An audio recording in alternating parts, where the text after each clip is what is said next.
గా నేర్చుకోవాలా? అప్టాక్స్ తో మా ఉచిత లైవ్ వెబినార్లలో చేరండి. ఆల్గో ట్రేడింగ్ కేవలం 10 రూపాయల బ్రోకరేజీ అందుబాటులో ఉంది. ఇప్పుడే అకౌంట్ ఓపెన్ చేయండి.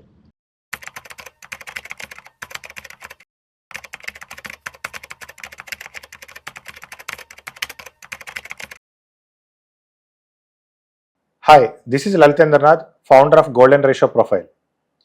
ఈ వీడియోలో మనం మోస్ట్ ఇంట్రెస్టింగ్ టాపిక్ ఇంట్రాడేలో బ్రేక్అవుట్ పాయింట్ని ఎలా ఐడెంటిఫై చేసుకోవాలి అనేది చూద్దాము.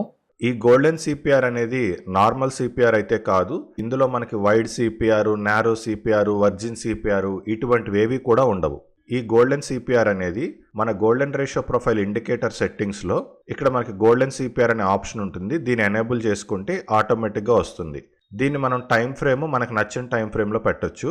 ఇక్కడ నేను ఒక ఎగ్జాంపుల్ అనేది చూపించడానికి ముందుగా దీన్ని 1 అవర్ పెట్టాను. ఈ గోల్డెన్ సిపిఆర్ అనేది మనం 1 అవర్లో పెట్టుకుంటే మనకి ఇండియన్ మార్కెట్లో చూసుకుంటే మనకి ఒక 6 గోల్డెన్ సిపిఆర్స్ వస్తాయి. అదే మనం ఇంటర్నేషనల్ మార్కెట్ పెట్టుకుంటే 23 గోల్డెన్ సిపిఆర్స్ వస్తాయి. ఇన్ని గోల్డెన్ సిపిఆర్స్లో మనం ఫస్ట్ అసలు దేని మీద ఫోకస్ చేయాలి? ఒక ట్రేడ్ ఎంటర్ అవ్వాలి అనుకుంటున్నప్పుడు మనం ఏ సిపిఆర్ మీద ఫోకస్ చేయాలి?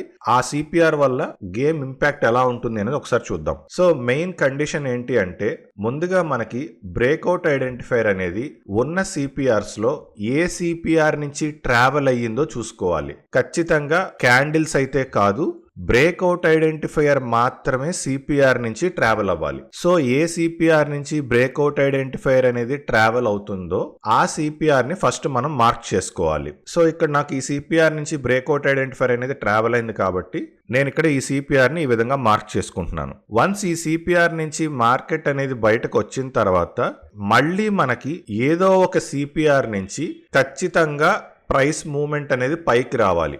అప్పటి వరకు కూడా ప్రైస్ మూవ్మెంట్ కంప్లీట్ గా కిందకే ఉంటుంది. సో ఇప్పుడు నాకు ప్రైస్ మూవ్మెంట్ అనేది కొంచెం ఇక్కడ పైకి వచ్చినా గానీ ఏ సిపిఆర్ నుంచి అయితే ట్రావెల్ అయిందో ఆ బాక్స్ నేను డ్రా చేస్తే కరెక్ట్ గా ప్రైస్ అక్కడే రెస్పెక్ట్ చేసి మళ్ళీ మార్కెట్ అనేది కిందకు వచ్చేసింది. సో ఇక్కడ నాకు ఈ జర్నీలో ఎక్కడా కూడా వేరే ఏ సిపిఆర్ నుంచి కూడా బ్రేక్అవుట్ ఐడెంటిఫైర్ అనేది ట్రావెల్ అవ్వలేదు. కాబట్టి మళ్ళీ ఏదో ఒక సిపిఆర్ నుంచి బ్రేక్అవుట్ ఐడెంటిఫైర్ అనేది ట్రావెల్ అయ్యే వరకు కూడా నాకు ఈ సిపిఆర్ అనేది వ్యాలిడ్ లోనే ఉంటుంది. ఫర్ ఎగ్జాంపుల్ ఈ కేసు తీసుకుంటే నాకు ఇనీషియల్ గా బ్రేక్అవుట్ ఐడెంటిఫైర్ అనేది ఈ సిపిఆర్ నుంచి ట్రావెల్ చేసింది.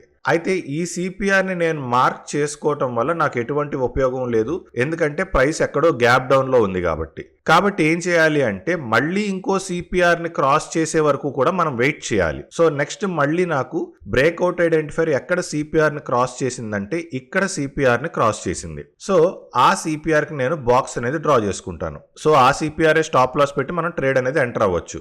మళ్ళీ బ్రేక్అవుట్ ఐడెంటిఫైర్ అనేది నాకు ఏదో ఒక సిపిఆర్ నుంచి పైకి వస్తే తప్ప అప్పటి వరకు మార్కెట్ అనేది పెరగదు. సో ఇక్కడికి మనకి డే అనేది అయిపోయింది. నెక్స్ట్ డే స్టార్ట్ అయ్యేసరికి కూడా నాకు ఎక్కడా కూడా బ్రేక్అవుట్ ఐడెంటిఫైర్ అనేది ఏ సిపిఆర్ ని క్రాస్ చేయలేదు. ప్రీవియస్ డేలో బ్రేక్అవుట్ ఐడెంటిఫైర్ ఎక్కడైతే క్రాస్ చేసి కిందకు వచ్చిందో నెక్స్ట్ డే కూడా బ్రేక్అవుట్ ఐడెంటిఫైర్ అదే సిపిఆర్ ని క్రాస్ చేసి పైకి వచ్చింది. కాబట్టి ఇక్కడి నుంచి మనకి మళ్ళీ బుల్లిష్ మూవ్మెంట్ అనేది స్టార్ట్ అయింది. ఇక్కడ మీరు జాగ్రత్తగా ఐడెంటిఫై చేస్తే ఈ సిచ్యువేషన్ లో బ్రేక్అవుట్ ఐడెంటిఫైర్ సిపిఆర్ నుంచి ట్రావెల్ అవ్వలేదు, పక్క నుంచి ట్రావెల్ అయింది. ఇది చాలా ఇంపార్టెంట్. సో మనకి ఖచ్చితంగా బ్రేక్అవుట్ ఐడెంటిఫైర్ అనేది సిపిఆర్ నుంచి మాత్రమే ట్రావెల్ అవ్వాలి. అప్పుడే ఆ సిపిఆర్ అనేది వ్యాలిడ్ సిపిఆర్. ఇండియన్ మార్కెట్ లో లాస్ట్ లో మనకి ఒక 15 మినిట్స్ ఎక్స్ట్రా సెషన్ ఉంటుంది. సో ఈ సిపిఆర్స్ ని పెద్దగా పట్టించుకోవద్దు. మెయిన్ గా 1 అవర్ సిపిఆర్స్ ని మాత్రమే ఫోకస్ చేయండి.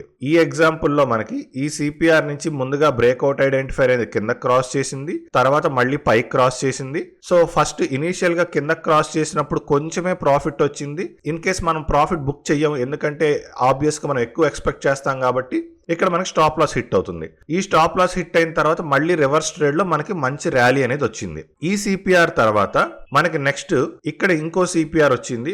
ఇనీషియల్ గా బ్రేక్అవుట్ ఐడెంటిఫైర్ అనేది మనకి సిపిఆర్ లోపలికి ఎంటర్ అయింది, మళ్ళీ సిపిఆర్ లో నుంచి రివర్స్ అయింది. రివర్స్ అయిన తర్వాత మనకి మంచిగా మార్కెట్ అనేది పైకి వెళ్ళింది. సో ఇక్కడ కూడా మనకి ఒక స్టాప్ లాస్ అనేది హిట్ అయింది. అయితే ఇక్కడ మనకి స్టాప్ లాస్ హిట్ అయినప్పటికీ చాలా చిన్న స్టాప్ లాసే హిట్ అవుతుంది. సో ఫస్ట్ ఆ పాయింట్ నోట్ చేసుకోండి. మనకి స్టాప్ లాస్ హిట్ అయినా చిన్న స్టాప్ లాసే హిట్ అవుతుంది, ఇమ్మీడియట్ గా ఆపోజిట్ ట్రేడ్ లో మనకి చాలా పెద్ద పెద్ద ర్యాలీస్ అనేవి వస్తాయి. అయితే అసలు ఆ స్టాప్ లాస్ ఎందుకు హిట్ అవుతుంది, దాన్ని మనం ఎలా ఓవర్కమ్ చేయాలి, దీనికి ఏదన్నా సొల్యూషన్ ఉందా అంటే ఖచ్చితంగా ఉంది. ఇంకో స్టాప్ లాస్ కేసు కూడా చూద్దాము. ఇక్కడ బ్రేక్అవుట్ ఐడెంటిఫైర్ అనేది ఈ సిపిఆర్ ని క్రాస్ చేసి ముందుగా పైకి వెళ్ళింది, తర్వాత రివర్స్ అయిన తర్వాత అదే సిపిఆర్ ని క్రాస్ చేసి కిందకు వచ్చింది. కానీ కిందకు వచ్చినా కానీ ఇక్కడ మనకి ఇది పడలేదు. నెక్స్ట్ స్టెప్ లో మనకి ఇక్కడ సక్సెస్ అయింది. ఇక్కడ ఎందుకు సక్సెస్ అయింది, ఇక్కడ ఎందుకు సక్సెస్ అవ్వలేదు? సో ఈ పాయింట్స్ ఒకసారి మనం ఫోకస్ చేస్తే అప్పుడు మనకి సిపిఆర్ మీద ఇంకా క్లారిటీ వస్తుంది. సో ఇప్పుడు ఈ స్టాప్ లాస్ ను ఓవర్కమ్ చేయడానికి మనకు కావాల్సిన మెయిన్ ఇంపార్టెంట్ టూల్ ఏంటి అంటే వాల్యూమ్ ప్రొఫైల్. సో మనం ఫస్ట్ ప్రతి 1 అవర్ కి వాల్యూమ్ ప్రొఫైల్ అనేది మస్ట్ గా డ్రా చేసుకోవాలి. సో ఇప్పుడు ఇక్కడ నేను ఫస్ట్ ఈ 1 అవర్ కి వాల్యూమ్ ప్రొఫైల్ అనేది డ్రా చేస్తున్నాను. ఇక్కడ నాకు ఈ సిపిఆర్ నుంచి బ్రేక్అవుట్ ఐడెంటిఫైర్ అనేది పైకి వెళ్ళింది. సో మార్కెట్ పాజిటివ్ గా వెళ్ళింది, తర్వాత మార్కెట్ రివర్స్ అయింది. తర్వాత బ్రేక్అవుట్ ఐడెంటిఫైర్ అదే సిపిఆర్ ని క్రాస్ చేసి కిందకు వచ్చింది. కానీ కిందకు వచ్చిన ఈ సిపిఆర్ ఉందా లేదా అనేది పక్కన పెడితే ఇక్కడ నాకు వాల్యూమ్స్ అనేవి యాక్సెప్ట్ చేయటం లేదు. సో ఇనీషియల్ గా ఇక్కడ నాకు మార్కెట్ అనేది ఫేవరబుల్ గా మూవ్మెంట్ ఇవ్వదు. మరి ఇక్కడ ఎందుకు ఫేవరబుల్ గా మూవ్మెంట్ ఇచ్చింది అంటే, సో నేను నెక్స్ట్ అవర్ కి వాల్యూమ్ ప్రొఫైల్ అనేది డ్రా చేసుకుంటున్నాను. సో ఇప్పుడు ఇక్కడ ఏం జరిగింది, ఇక్కడ ఉండాల్సిన వాల్యూమ్ అంతా ఇక్కడికి వెళ్ళింది. ఇక్కడ సపోర్ట్ గా ఉన్న వాల్యూమ్ ఏదైతే ఉందో అదే వాల్యూమ్ ఇక్కడ మనకి రెసిస్టెన్స్ గా ఫామ్ అయింది. సో ఇప్పుడు నాకు ఏదైతే సిపిఆర్ ని నేను ఐడెంటిఫై చేశానో ఆ సిపిఆర్ నుంచి బ్రేక్అవుట్ ఐడెంటిఫైర్ కిందకు వస్తుంది,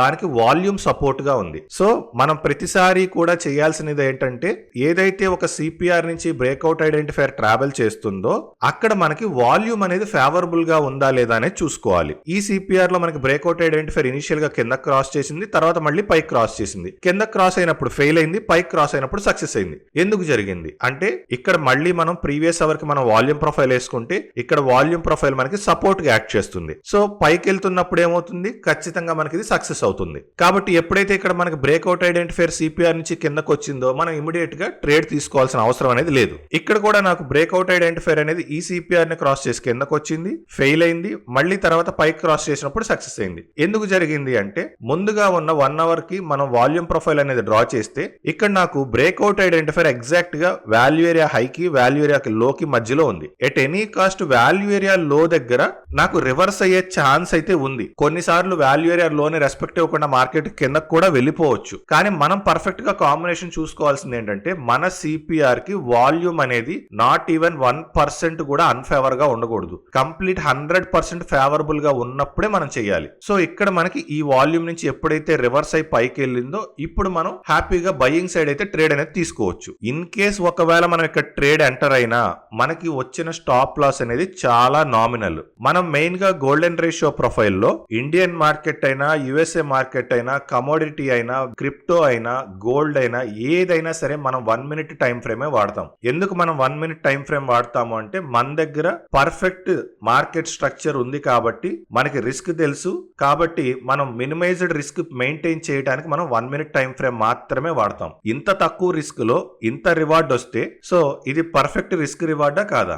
ఇంత తక్కువ రిస్క్ తో ఇంత రివార్డ్ వస్తే ఇది పర్ఫెక్ట్ రిస్కా కాదా? సో మనం ఎంతసేపు చేయాల్సింది ఏంటంటే రిస్క్ మేనేజ్మెంట్. కాబట్టి మనకి పర్ఫెక్ట్ పాయింట్ తెలిసినప్పుడు మనం ఏ టైం ఫ్రేమ్ అయినా యూజ్ చేసుకోవచ్చు. అందుకే గోల్డెన్ రేషియో ప్రొఫైల్లో ఎనీ సెగ్మెంట్, ఏ మార్కెట్ అయినా, ఏ సెగ్మెంట్ అయినా మనం 1 మినిట్ టైం ఫ్రేమ్ మాత్రమే మనం వాడతాము. ఈ ఎగ్జాంపుల్ లో ఇనీషియల్ గా మనకి బ్రేక్అవుట్ ఐడెంటిఫైర్ అనేది సిపిఆర్ ని క్రాస్ చేసి పైకి వెళ్ళింది, మళ్ళీ సిపిఆర్ ని క్రాస్ చేసి కిందకు వచ్చింది. ఇక్కడ మనం ప్రీవియస్ 1 అవర్ కి వాల్యూమ్ ప్రొఫైల్ అనేది డ్రా చేసుకుంటే వాల్యూమ్ ప్రొఫైల్ కూడా సపోర్టివ్ గా ఉంది కాబట్టి ఇనీషియల్ గా బయింగ్ సైడ్ వెళ్ళింది, మళ్ళీ డౌన్ సైడ్ వెళ్ళటానికి కూడా అదే వాల్యూమ్ ప్రొఫైల్ బాగా నేరోగా ఉండి సపోర్ట్ చేస్తుంది కాబట్టి ఈసారి డౌన్ సైడ్ కూడా మనకి మంచి సక్సెస్ అనేది వచ్చింది. మరి ఇక్కడ వాల్యూమ్ ప్రొఫైల్ సిపిఆర్ సపోర్ట్ చేసిన మరి ఇక్కడ ఎందుకు ఫెయిల్ అయింది అంటే, ఇటువంటి సిచ్యువేషన్స్ ని అవాయిడ్ చేయడానికే మనం ట్రెండ్ అనేది ఖచ్చితంగా వాడాలి. అన్ని వేళలా మనకి just volume profile CPR support చేస్తుందా అంటే 95% ఆఫ్ ది కేసెస్ లో జస్ట్ వాల్యూమ్ ప్రొఫైల్ సిపిఆర్ తో గేమ్ అయిపోతుంది.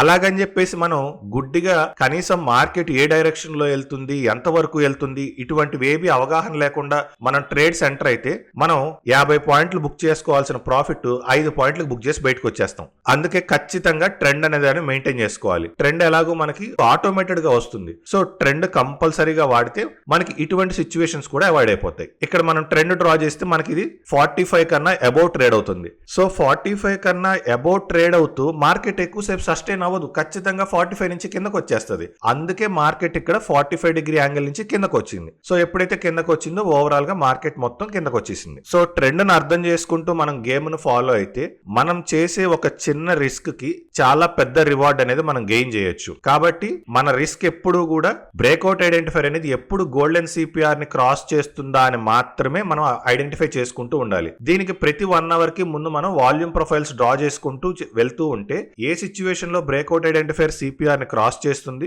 ఆ సిపిఆర్ కి వాల్యూమ్ ప్రొఫైల్ అనేది సపోర్టివ్ గా ఉందా లేదా, అక్కడ మాత్రమే రిస్క్ చేస్తే మనం లీస్ట్ రిస్క్ హై రివార్డ్ అనేది తీసుకోవచ్చు. జనరల్ గా మనం 6 అవర్స్ మార్కెట్ చేసేటప్పుడు గోల్డెన్ సిపిఆర్ ని మనం 30 మినిట్స్ లో పెట్టుకుంటాము. 30 మినిట్స్ లో పెట్టుకున్నా 1 అవర్ లో పెట్టుకున్నా దాని ఇంపాక్ట్ అయితే మారదు. 30 మినిట్స్ లో పెట్టుకోవటం వల్ల ఏంటంటే మనకి ఒక 2 ట్రేడ్స్ అనేవి ఎక్కువ వస్తాయి.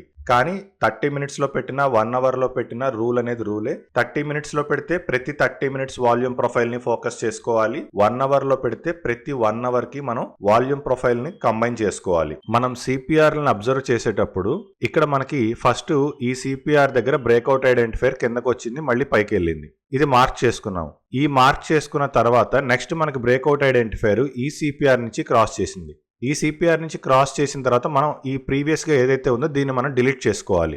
అదేవిధంగా సేమ్ డైరెక్షన్ లో మళ్ళీ ఇంకో సిపిఆర్ ని క్రాస్ చేస్తే మనం ఆ సిపిఆర్ ని కూడా మార్క్ చేసుకోవాలి. అప్పుడు ఈ సిపిఆర్ ని డిలీట్ చేసుకోవాలి. ఫర్ ఎగ్జాంపుల్ ఇక్కడ మనకి ఇది ఒక సిపిఆర్ అని అనుకోండి, జస్ట్ ఇది ఒక సిపిఆర్ అని జస్ట్ అనుకోండి. ఈ సిపిఆర్ క్రాస్ చేసిన తర్వాత మనం ఈ సిపిఆర్ ని మార్క్ చేసుకోవాలి, దీన్ని డిలీట్ చేసుకోవాలి. ఎందుకంటే మనకి మార్కెట్ రివర్స్ అయ్యింది అనుకోండి, అంటే ఏ సిపిఆర్ నుంచి కూడా ట్రావెల్ అవ్వకుండా మార్కెట్ రివర్స్ అయింది అనుకోండి, ఖచ్చితంగా మళ్ళీ ప్రీవియస్ ఏదైతే బ్రేక్ అయిందో ఆ జోన్ నుంచే ట్రావెల్ అవుతుంది. అప్పుడు మనం దీన్నే స్టాప్ లాస్ గా పెట్టుకొని మళ్ళీ మనం ఎంట్రీ అనేది తీసుకోవచ్చు. సో ఎప్పటికప్పుడు సిపిఆర్ ఎన్నిసార్లు ఏ డైరెక్షన్ లో అయినా సరే ఎన్నిసార్లు బ్రేక్అవుట్ ఐడెంటిఫైర్ సిపిఆర్ ని క్రాస్ చేస్తూ ఉంటే అన్నిసార్లు మనం సిపిఆర్ ని మార్క్ చేసుకుంటూ ఉండాలి. ప్రీవియస్ గా మార్క్ చేసుకుని డిలీట్ చేసుకోవాలి. ఎప్పటికప్పుడు ఓన్లీ ఫ్రెష్ సిపిఆర్ మాత్రమే ఉండాలి. ఎందుకంటే మార్కెట్ రివర్స్ అయినప్పుడు ఒక కొత్త సిపిఆర్ నుంచి రివర్స్ అవ్వకుండా మనం లేటెస్ట్ గా ఏదైతే మార్క్ చేసుకున్నామో ఆ సిపిఆర్ నుంచి కూడా రివర్స్ అవుతుంది మార్కెట్. కాబట్టి ఎప్పటికప్పుడు మనం ఎన్నిసార్లు బ్రేక్అవుట్ ఐడెంటిఫైర్ సిపిఆర్ని క్రాస్ చేస్తూ ఉంటే అన్నిసార్లు ఆ సిపిఆర్ని మనం మార్క్ చేసుకోవాలి. సో చూసారు కదా, గోల్డెన్ సిపిఆర్ ద్వారా మనం ఇంట్రాడేలో బ్రేక్అవుట్ పాయింట్ని ఏ విధంగా ఐడెంటిఫై చేస్తామో. Thank you.